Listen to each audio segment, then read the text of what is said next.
Hello student, welcome to सीखो top तक। आज की इस क्लास में जो प्रश्नावली 1.2 है, यानी क्लास 10 की मैथ में जो 1.2 प्रश्नावली चल रही आज उसको देखेंगे। इसको करने से पहले हम कुछ नियमों का हमें पता होना चाहिए। उस नियमों का पता करने के लिए सबसे पहले देखेंगे 2 से विभाजिता का नियम। 2 से विभाजिता का नियम क्या है? वह संख्या जिसके लास्ट में इकाई का अंक 0 हो, 2 हो, 4 हो, 6 हो, 8 हो तो वह संख्या 2 से पूर्णतः विभाजित होगी। यानी जैसे 2456 लास्ट में 6 है, 2 से पूर्णतः विभाजित होगी। 6261 लास्ट में 1 है, ये 2 से विभाजित नहीं होगी। और 2560 0 है लास्ट में, तो 2 से विभाजित होगी। ऐसे ही देखेंगे 3 से विभाजिता का नियम। 3 से विभाजिता का नियम में क्या है? जिस संख्या के अंकों का योग 3 से विभाजित हो तो वह संख्या 3 से विभाजित होगी। यानी जब 111 लिया हमने, 111 के अंकों का योग करा, कितना है? 3 आया। 3 से पूर्णतः विभाजित होगा, 111 भी 3 से विभाजित होगा। ऐसे ही हो 1257 के इकाई के अंकों का योग करेंगे तो 15 आएगा। 15 3 से विभाजित है, यह संख्या भी 3 से विभाजित है। इसी प्रकार 4 से विभाजिता का नियम देखेंगे। 4 से विभाजिता का नियम क्या है? जिस संख्या के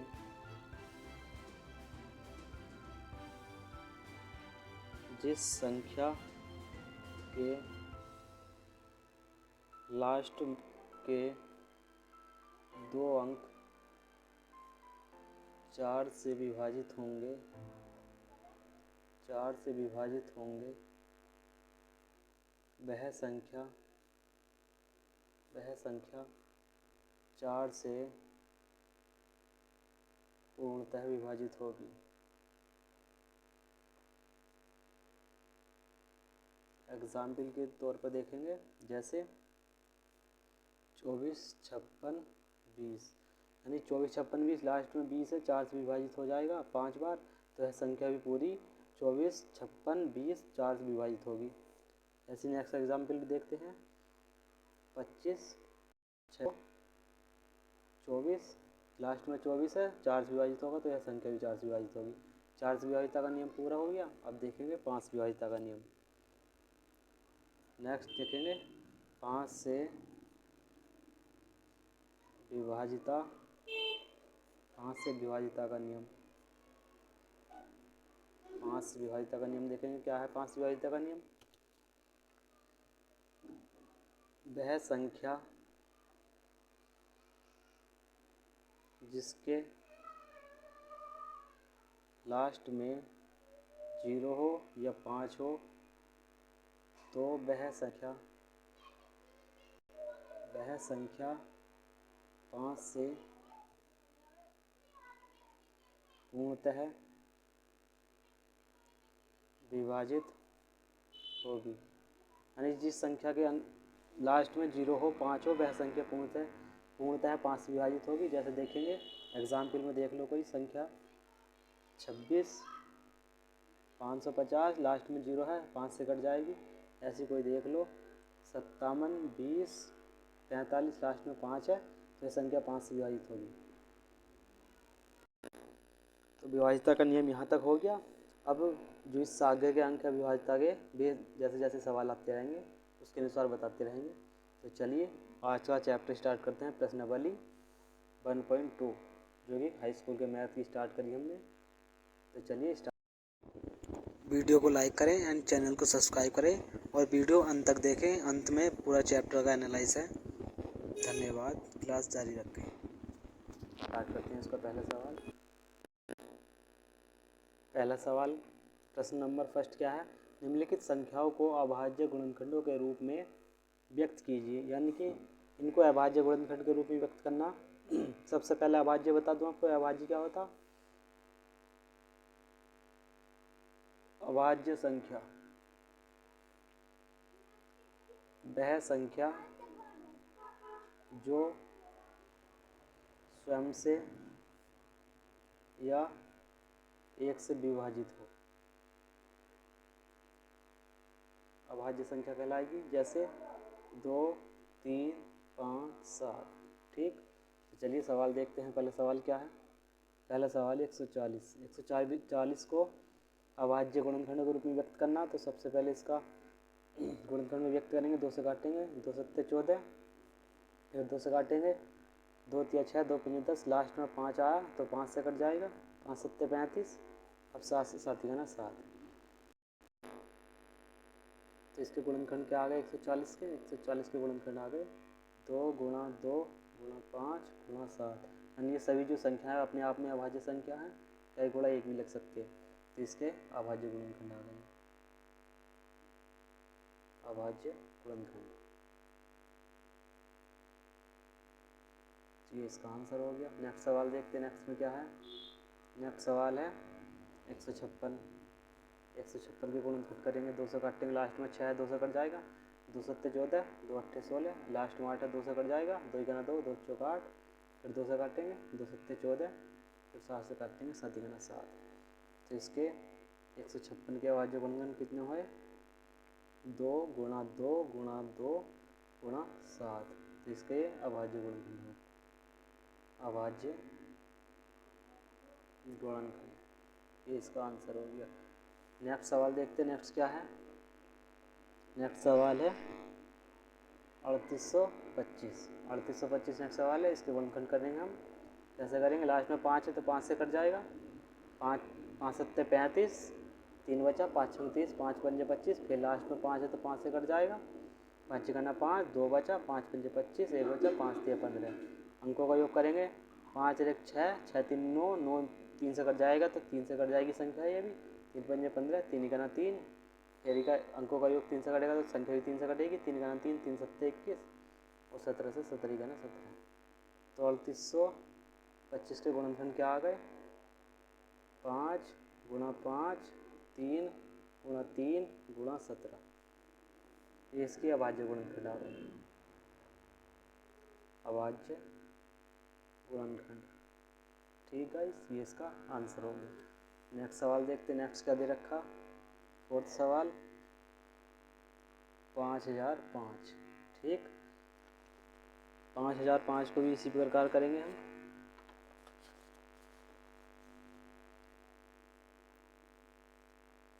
इसकी गुणनखंड करेंगे, 5 लास्ट में 5 है तो 5 से काटेंगे, 5 का ना 5, 0 0, 5 का ना 5। अब 7 से कट जाएगी, 7 से काटेंगे, 7 का ना 7, 7 चौक 28, 7 तिया 21। अब किस 11 से कट जाएगी, 11 का ना 11, 11 तिया 33, 3 बचा, 11 तिया 33। अब 13 से कट जाएगी, 13 का ना 13। यानी 5005 के जो गुणनखंड हुए आए हैं 5 गुणा 7 गुणा 11 गुणा 13, ये अभाज्य गुणनखंड आ गए, अभाज्य गुणनखंड, ये इसका आंसर हो गया। जो आपका चौथा सवाल है 7429, ये आपके लिए HW है, यानी होमवर्क है। आपको इसका आंसर करके कमेंट बॉक्स में पिन करना है। ठीक, नेक्स्ट सवाल देखते हैं अब। दूसरा सवाल है प्रश्न नंबर 2, पूर्णांकों के निम्नलिखित युग्मों के HCF और LCM ज्ञात कीजिए तथा इसकी जांच कीजिए कि दो संख्याओं का गुणनफल बराबर HCF गुणा LCM है। तो पहला सवाल है ये, पहला सवाल क्या है, पहला सवाल है ये 26 और 91। इनके गुणनखंड करेंगे पहले, सबसे पहले 26 के गुणनखंड करो, 2 से काटेंगे, 2 के अंदर 2 तिया 6, 13 से काटेंगे, 13 का ना 13। अब 91 के गुणनखंड करेंगे, 91 के गुणनखंड क्या आएंगे, 7 से काटेंगे, 7 का ना 7, 7 तिया 21, 13 से काटेंगे, 13 का ना 13।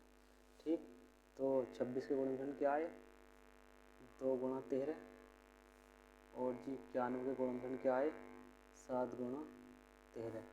इसका HCF हो गया हाईएस्ट कॉमन फैक्टर। हाईएस्ट यानी सबसे बड़ा जो कॉमन हो दोनों में। कॉमन क्या है सबसे बड़ा 13, तो 13 कॉमन ले लिया, ये HCF आ गया। और इसका LCM निकालने का, LCM के लिए जो कॉमन है वो भी, जो कॉमन ना है उसकी भी आपस में गुणा कर देंगे, यानी जो इसकी गुणा आ जाएगी वो आ जाएगी 182। ठीक है, इसका HCF हो गया। अब जांच के लिए बोला उसने, जांच के लिए जांच करके दिखानी सवाल हमारा कंडीशन में फॉलो होता है या नहीं होता। जैसे पहली संख्या गुणा दूसरी संख्या बराबर HCF गुणा LCM। पहली संख्या क्या है 26 गुणा दूसरी संख्या 91 बराबर एचसीएफ कितना आया था 13 गुणा एलसीएम कितना आया था 182। जिसको सॉल्व करेंगे 26 की 91 से गुणा करेंगे तो इसकी गुणा आ जाएगी 2366 बराबर इसकी गुणा करेंगे इसकी गुणा आ जाएंगी 2366। आपको गुणा करके देखनी है। अगर मैं इसमें गुणा करूँगा तो सवाल लंबा हो जाएगा। जो इन दोनों की गुणाई 2691 की 2366 आई है और 1382 की 182 की 2366 आई है। आपको गुणा करके देखनी साइड में को आपकी गुणा भी मजबूत होगी। अगर मैं यहाँ गुणा करूँगा तो सवाल लंबा हो जाएगा। तो चलिए नेक्स्ट सवाल देखते हैं।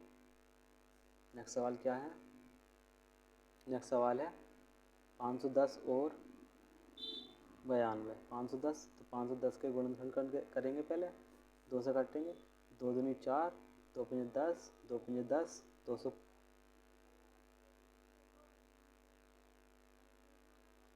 255 आ गया। लास्ट में 5 आ गया तो 5 से काटेंगे। अब 5 पंजे 25 5 गना 5 3 5 और 1 6 यानी 3 से कट जाएगी। 3 गना 3 3 7 21 अब 17 से कट जाएगी। एक बार 17 गना 17। दूसरा गुणनखंड करेंगे 92 का 2 से काटेंगे 2 चौक 8 2 छंग 12 2 से फिर काटेंगे 2 दूनी 4 2 3 6 अब 23 से कट जाएगा। 23 गना 23। तो 510 के गुणनखंड क्या है? 510 के गुणनखंड आए हैं 2 गुणा 5 गुणा 3 गुणा 17 और 92 के गुणनखंड क्या है 2 गुणा 2 गुणा 23 सॉरी 23 है गुणा इसकी। जो इसका एचसीएफ आया हाईएस्ट कॉमन फैक्टर वो कितना आया है 2 यहाँ भी कॉमन है 2 यहाँ भी कॉमन है बाकी और चीज़ कॉमन नहीं है तो एचसीएफ इसका 2 हो गया। एलसीएम जो कॉमन आया वो भी और जो कॉमन ना आया उसको भी लिखेंगे यानी 2 एक तो यो आ गया फिर एक 2 यो बचा फिर 5 3 और 17 गुणा 23। इसकी गुणा करेंगे 2 दूनी 4 4 पंजे 20 20 दिया 60 गुणा 23 की 17 की गुणा करेंगे तो इनकी जो गुणा आएगी वो आएगी 46,920। नेक्स्ट सवाल देखते स्टूडेंट। प्रश्न नंबर 2। प्रश्न नंबर 2 क्या है? पूर्णांकों के निम्नलिखित युग्मों के एचसीएफ और एलसीएम ज्ञात कीजिए तथा इसकी जांच कीजिए कि दो संख्याओं का गुणनफल बराबर होगा एचसीएफ गुणा एलसीएम के। ठीक है, इसके लिए पहला सवाल करेंगे। पहला सवाल 26 और 91 तो इनके गुणनखंड करेंगे पहले अलग अलग। 26 का गुणनखंड करेंगे 2 से तो 1 2 2 3 6 फिर 13 से 13 1 13। 91 का गुणनखंड करेंगे 91 का गुणनखंड 7 से कट जाएगा 7 1 7 7 या 21 और 13 से कट जाएगा 13 1 13। तो 26 के गुणनखंड क्या है 26 = 2 गुणा 13 और जी 91 के गुणनखंड क्या आए हैं 7 गुणा 13। इसका एचसीएफ कितना हो जाएगा? एचसीएफ यानी हाईएस्ट कॉमन फैक्टर जो सबसे बड़ा फैक्टर हो इसमें क्या है 13। तो 13 एचसीएफ आ गया। एलसीएम के लिए जो कॉमन है उसको रखेंगे जो कॉमन नहीं है उसकी भी गुणा करेंगे। तो इसकी गुणा कितनी आ जाएगी 13 दूनी 26 गुणा 7 बराबर 7 6 42 का 2 हासिल लगा 1 7 7 दूनी 14 4 18 182 इसका एलसीएम आ गया। ठीक, तो जांच के लिए जांच कैसे करेंगे? पहली संख्या गुणा दूसरी संख्या बराबर एलसीएम गुणा एचसीएफ।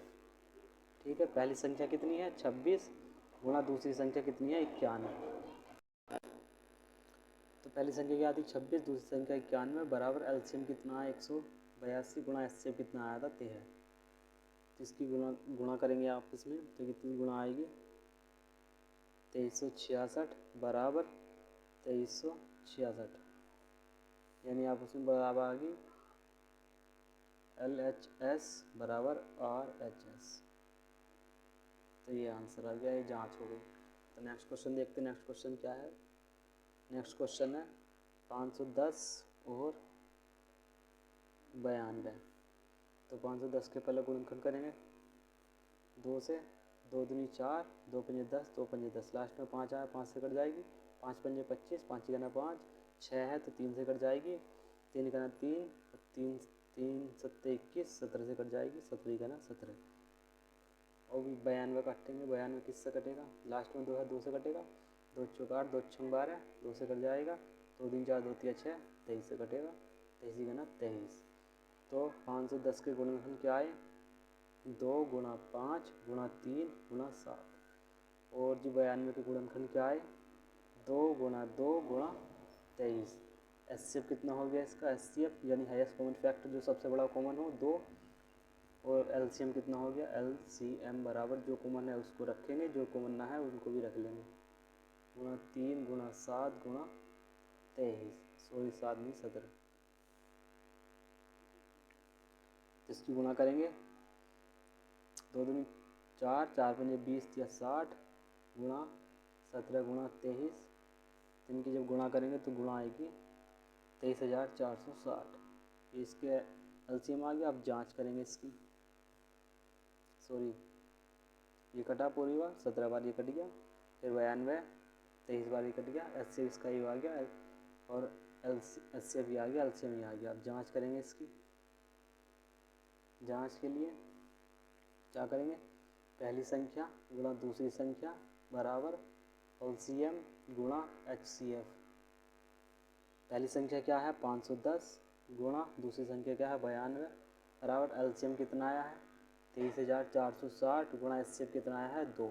इनकी गुणा करेंगे, पहले इसकी गुणा कर लो, कितनी आई 2, 2 छंग 12 का 2 हंस लगा 1, 2 चौक 8 और 1 9, 2 तिया 6 और 2 दूनी 4, 46,920। इसकी भी 46,920 ही गुणा आएगी, यानी LHS बराबर RHS, left hand side and right hand side बराबर आ गई।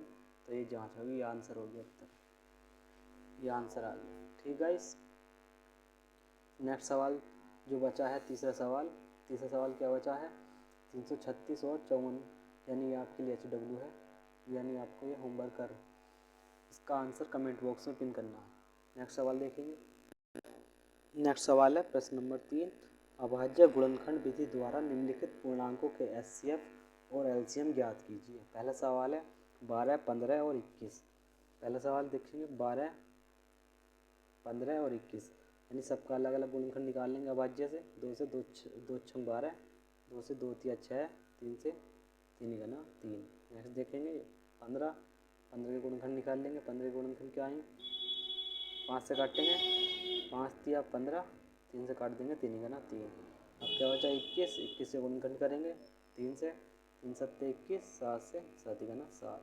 ठीक, तो 12 के गुणनखंड क्या आए, 12 के गुणनखंड आए 2 गुणा 2 गुणा 3, और 15 के गुणनखंड क्या आए 5 गुणा 3, और 21 के गुणनखंड क्या आए 3 7 गुणा 3 या 3 गुणा 7, बात एक ही है। इसके एचसीएफ क्या आएगा, एचसीएफ आ जाएगा, एचसीएफ क्या आ जाएगा, हाईएस्ट कॉमन फैक्टर जो सब तीनों में कॉमन हो, क्या है 3, तो इसका एचसीएफ 3 आ गया।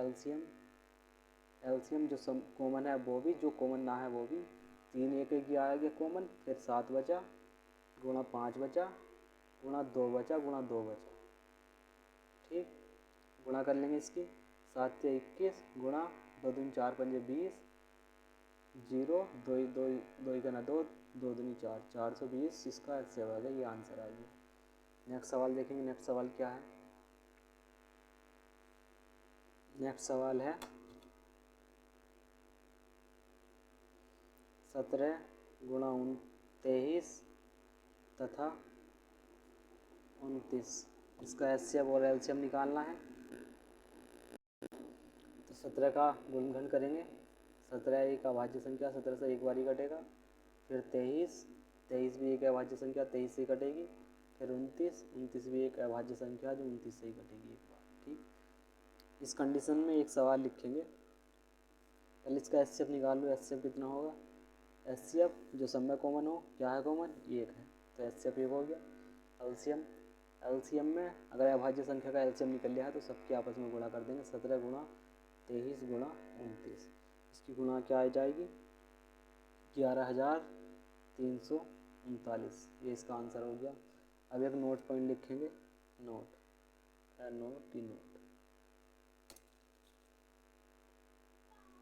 नोट पॉइंट है, सभी अभाज्य संख्याओं का HCF हमेशा 1 होता है। ठीक, यह इसका आंसर हो गया। नेक्स्ट क्वेश्चन देखते हैं। नेक्स्ट सवाल दे रखा है प्रश्न नंबर 4, HCF 306 और 657 का HCF जो दिया है वो 9 दिया है और LCM निकालना 306 और 657 का LCM ज्ञात करें। तो इसके लिए प्रथम संख्या क्या दे रखी है इसमें? प्रथम संख्या बराबर 306, द्वितीय संख्या क्या दे रखी? द्वितीय संख्या दे रखी 657 और इसका जो HCF है वो HCF दे रखा है 9। तो सूत्र क्या होता है HCF और LCM का मिक्स जो सूत्र होता है वो पहली संख्या गुणा दूसरी संख्या बराबर LCM गुणा HCF। ठीक, पहली संख्या क्या है 306 गुणा दूसरी संख्या 657 बराबर LCM निकालना है हमें और HCF कितने दे रखा 9। अब LCM निकालने के लिए जो इधर भाग गुणा कर दिया 9 इधर आकर भाग कर देगा तो 306 गुणा 657 बटे 9 उसी से काट देंगे। 9 × 27 9 × 4 36 यानी 34 गुणा 657 करेंगे तो इसका आंसर कितना आ जाएगा 34 गुणा 657। इसका जो गुणा आएगी वो आएगी 22,338। ये इसका आंसर आएगा। नेक्स्ट सवाल देखते हैं प्रश्न नंबर 5। प्रश्न नंबर 5 में क्या है? जांच कीजिए कि क्या किसी प्राकृत संख्या n के लिए संख्या 6 की पावर n अंक 0 पर समाप्त हो सकती है। यानी इसकी हमें जांच करनी। इसमें करेंगे सबसे पहले लॉजिक है। लॉजिक इसको समझने के लिए आपको ये कंडीशन याद होनी चाहिए। यदि कोई संख्या 0 या 0 पर समाप्त होना चाहती है तो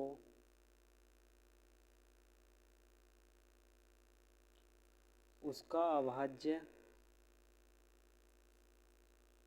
गुणनखंड में कम से कम एक बार 2 तथा 5 आना चाहिए। जैसे अगर 2 गुणा 5 आ जाएगा, किसी संख्या में अगर 2 एक बार 5 एक बार आ जाएगा तो वह संख्या में 0 आ जाएगा, यानी लास्ट में 0 पे समाप्त हो जाएगी। इसी प्रकार जैसे अतः 6 का गुणनखंड करने पर तो 6 का गुणनखंड क्या आता है 2 गुणा 3, यानी इसमें 2 तो है लेकिन 5 नहीं है। जब 5 नहीं है तो यह 0 पर समाप्त नहीं होगी, क्योंकि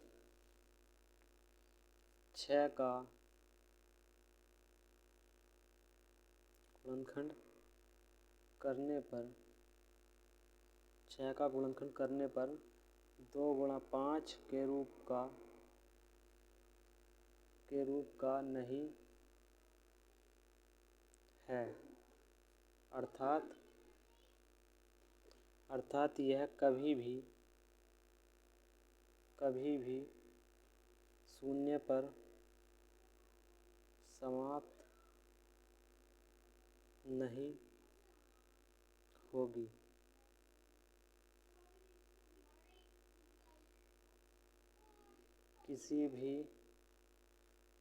किसी भी प्राकृत संख्या n के लिए ये इसका आंसर हो गया। ये पूरी डेफिनेशन आपको एग्जाम में लिखनी है। गाइस, अगर वीडियो अच्छी लगी हो तो वीडियो को लाइक कर दें एंड चैनल को सब्सक्राइब करें। आगे लास्ट तक देखना है क्योंकि इसी वीडियो में पूरा चैप्टर फिनिश है। तो चलिए नेक्स्ट क्वेश्चन देखते हैं। नेक्स्ट का सवाल क्या है? प्रश्न नंबर 6, व्याख्या कीजिए कि 7 गुणा 11 गुणा 13 प्लस 13 और 7 गुणा 6 गुणा 7 गुणा 4 गुणा 3 गुणा 2 गुणा 1 प्लस 5 भाज्य संख्या है क्यों, ये व्याख्या करनी है। तो चलिए शुरू करते हैं। पहला पॉइंट ले लेते पहले क्या है, 7 गुणा 11 गुणा 13 और प्लस 13। यहाँ से मैं 13 कॉमन ले लूँ, 13 अगर कॉमन ले लूँगा तो 7 गुणा 11 प्लस 13 बाहर आ गया तो 1 बचा। तो यहाँ हो गया 7 13 गुणा 11 7 77 1 78, यानी गुणा 1 लिख दूँ। अब इसमें लिख देंगे अतः इस संख्या के 2 से ज़्यादा गुणनखंड हैं इस कारण यह संख्या भाज्य है। इसके लिए तो हो गया। अब सेकंड कंडीशन में क्या था, इसमें सेकंड में था 7 गुणा 6 गुणा 5 गुणा 4 गुणा 3 गुणा 2 गुणा 1 प्लस 5। तो यहाँ से भी इसी प्रकार करेंगे, 5 को ले लेंगे तो अंदर बचेगा 7 गुणा 6 गुणा 4 गुणा 3 गुणा 2 गुणा 1 और प्लस 1। ठीक, 5 अंदर इसकी गुणा करेंगे, 7 6 42 गुणा 4 या 12 दूनी 24 प्लस 1। ठीक, 42 के 24 की गुणा करेंगे, कितनी आ जाएगी 1008 इसकी गुणा होगी प्लस 1 1009 हो गया गुणा 1। यानी इसमें भी यही लाइन लिखेंगे, अतः इस संख्या के 2 से ज़्यादा गुणनखंड हैं इस कारण